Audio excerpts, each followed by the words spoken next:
সেই তরুণদেরও একটা অংশ বা কিংবা তরুণদেরও অধিকাংশ সেই পুরানো পথে হাঁটতে চায়। নতুন রাজনৈতিক বন্দোবস্তের কথা বলেও পুরানো সেই পেশি শক্তি, কালো টাকা এবং আধিপত্য বিস্তারের রাজনীতির দিকেই যেতে চাচ্ছে। এইটা যদি এই নতুন রাজনৈতিক বন্দোবস্ত হয় তাহলে মানুষ খুব হতাশ হবে।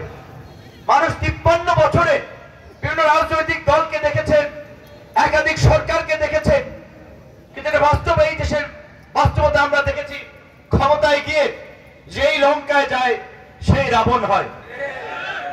কাজে আমরা চাই এই গণ অভ্যুত্থান পরবর্তী আগামীতে যে সরকার গঠিত হবে তারা জনগণের প্রতি দায়বদ্ধ থাকবে, জনগণের কাছে জবাবদিহি করবে।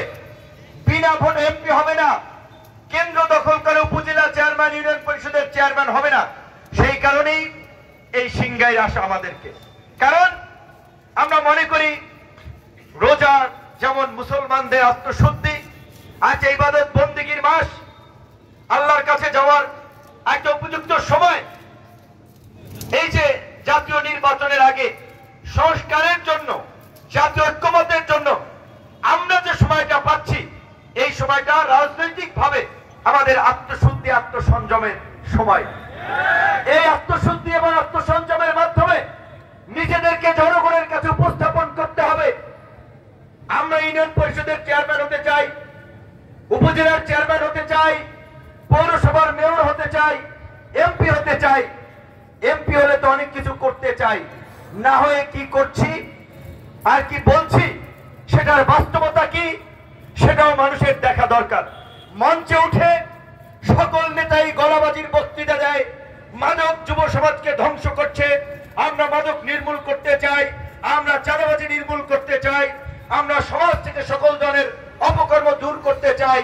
কিন্তু সকল রাজনৈতিক দলের নেতাদের শেলটারি সমাজের চাঁদাবাজি, দখলবাজি, এই দুর্বৃত্তায়ন আবার চলে। এখন জনগণকে হিসাব নিতে হবে। আপনাদের সামনে, মাইকের সামনে যে সমস্ত নেতারা এই সমস্ত গলাবাজিমূলক বক্তৃতা দিচ্ছে তাদের বাস্তব চরিত্র কি? আগের রাজনৈতিক পরিস্থিতি নাই, রাজনৈতিক পরিস্থিতি পাল্টাইছে। আমরা আশা করি রাষ্ট্র সংস্কার পরবর্তী যে নির্বাচন হবে, সেই নির্বাচন হবে বাংলাদেশের দীর্ঘ 5 দশকের মধ্যে সবচেয়ে গ্রহণযোগ্য নির্বাচন।